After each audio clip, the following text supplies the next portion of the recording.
কাটা জানা কেমন লাগলো হচ্ছে খেজুরের গুড় রান্না করছি তো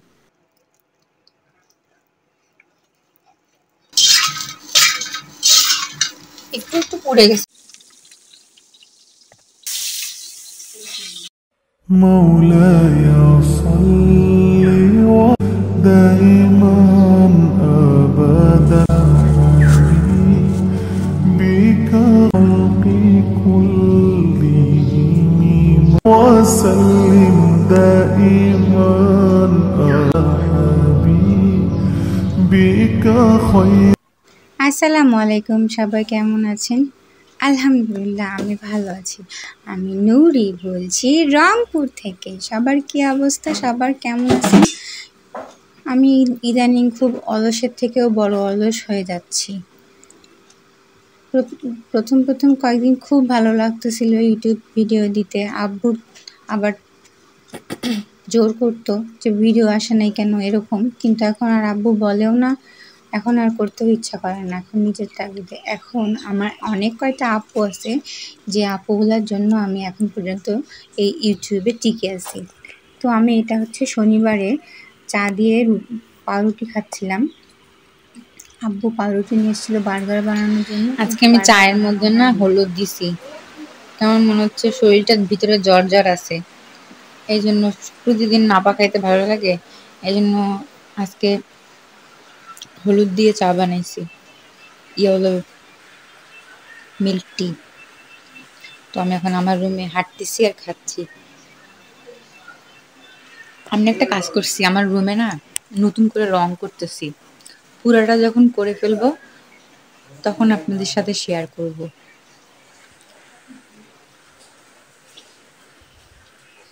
للخلق كلهم বাইরে বৃষ্টি হচ্ছে, কি সুন্দর ওয়েদার, মনে হচ্ছে আরো এক মগ চা নিয়ে বসে যাই। محمد سيد الكونين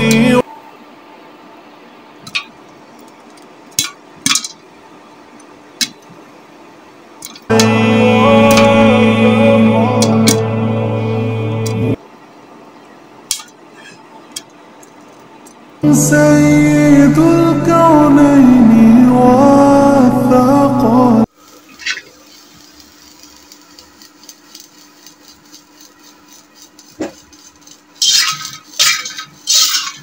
একটু একটু পুড়ে গেছে ومن কিন্তু ভালো খাইছি।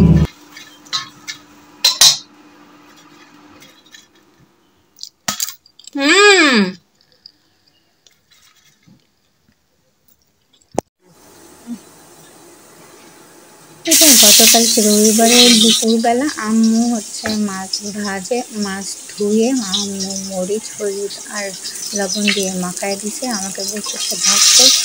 আমি তো বুঝতে পারছি যে আজকে আমাকে আম্মু রান্না করতে দিচ্ছে। তো আমি যে এটাকে বহু দূর থেকে দিচ্ছি, 1 মাইল দূর, মানে দুই হাত দূর থেকে দিচ্ছি, যে যেন গায়ে তেলের ছিটে না লাগে। তারপরেও তেলের ছিটে লাগছে একটু না একটু।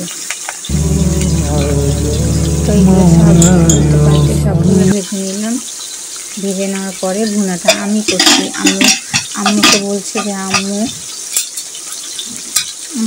আপনি ভুনা করবেন? আম্মু বলতেছে তুই সব পারিস তারপরেও করিস না কেন ভুনা? আমি কাজ করতে ইচ্ছা করে না, আমার কাজ করতে কষ্ট লাগে। এই হচ্ছে অবস্থা। তারপরে যে একটা করে মাছগুলো তুলে নিলাম।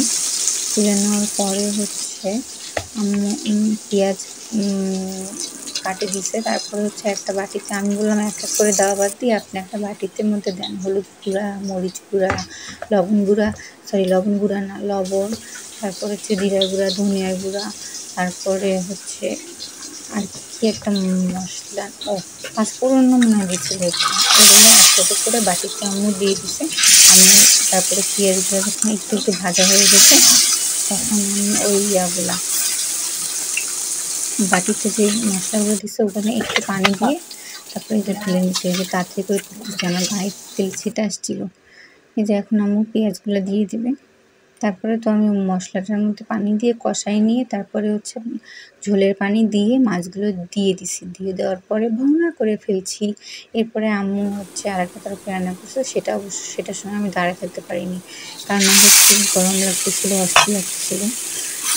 আম্মু কী করছে, আলু, কচু, কী কচু জানি ওগুলা, আনাজি কচু আর হচ্ছে আলু, এগুলো দিয়ে কেটে মানে সবজি করছে। ওই সবজির মধ্যে আবার ওই যে এখানে কিন্তু 2 পদের মাছ আছে, একটা হচ্ছে রুই মাছ, একটা হচ্ছে তেলাপিয়া মাছ। তেলাপিয়া মাছ দিয়ে আম্মু ওগুলো রান্না করছে, মানে মাছগুলো ওই তরকারিতে দিছে। আর রুই মাছ যেগুলো ছিল সেগুলো হচ্ছে এমনিতে আমরা ভুনা খাইছি।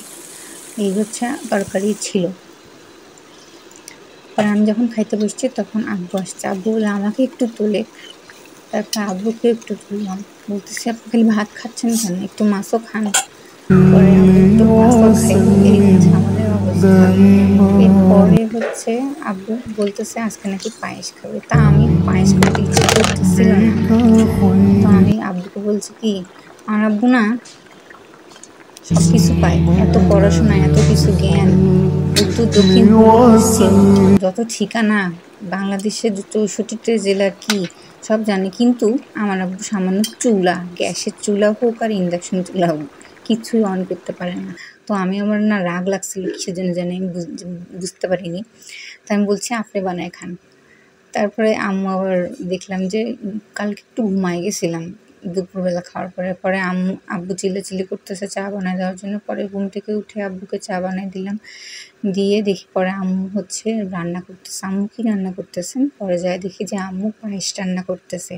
তো আমি বললাম যে যখন এটা বলক উঠবে তখন আপনি আমাকে ডাক দেবেন, এতক্ষণ আমি দাঁড়ায় থাকতে পারবো না। পরে যখন দুধ দেওয়ার সময় হয়ে গেছে, বলক উঠে গেছে, তখন আম্মু আমাকে ডাক দিছে।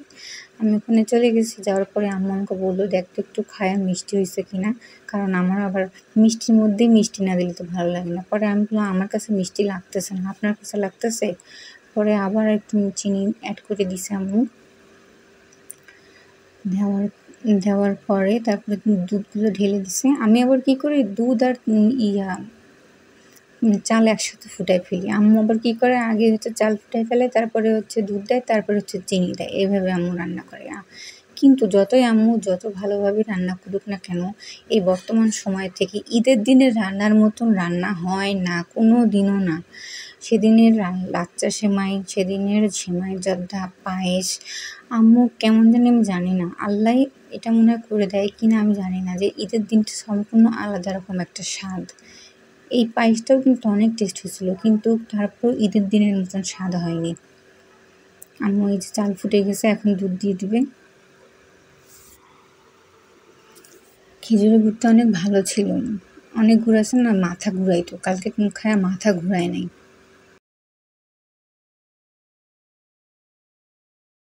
دائما أبدا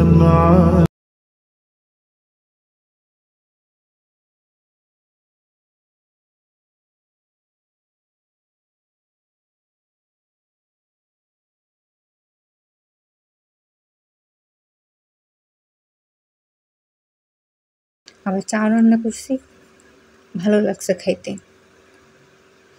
তো আমার ভিডিওটি যদি ভালো লাগে তাহলে অবশ্যই লাইক করবেন, যদি বেশি ভালো লাগে তাহলে পরের ভিডিও দেখার জন্য সাবস্ক্রাইব করবেন। সবাই ভালো থাকবেন, সুস্থ থাকবেন। ইদানিং খুব ডেঙ্গু সমস্যা بك বেড়ে গেছে, সবাই خير আশেপাশের ময়লা পরিষ্কার করে রাখবেন। বাসায় টবে পানি, যেখানে যেখানে পানি আবদ্ধ হয়ে থাকে সেই পানিগুলো পরিষ্কার করে রাখবেন।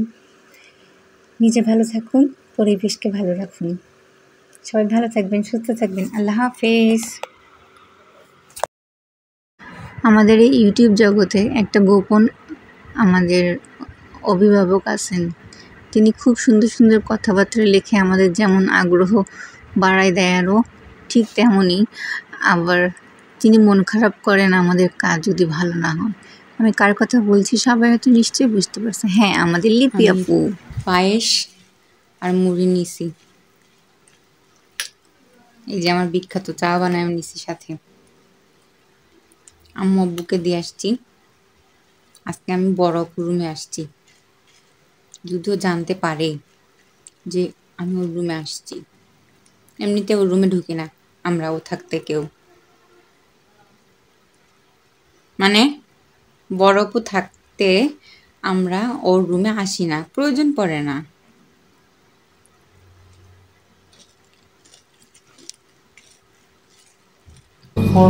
আগে আমি পায়েস দিয়ে মুড়ি খেতে পারতাম না। আম্মুরা খাইতো পায়েস দিয়ে মুড়ি, লাচ্চা দিয়ে মুড়ি, সেমাই দিয়ে মুড়ি। আমি আবার সেগুলো দিয়ে খেতে পারি না, এখন পায়েস দিয়ে খেতে পারি একটু একটু। মুড়ি খেলে না আমার তালু ছিলে যায়। বিসমিল্লাহ।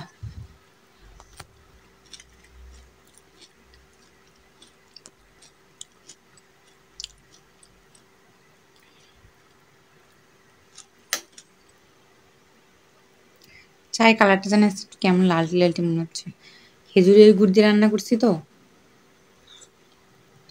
এই জন্য। পায়েস খায় এখন চা মনে হচ্ছে মিষ্টি লাগতেছে না, পানি খাচ্ছি, গরম পানি, আর একটু মিষ্টি দিতে হইতো। فبلغ مقاصدنا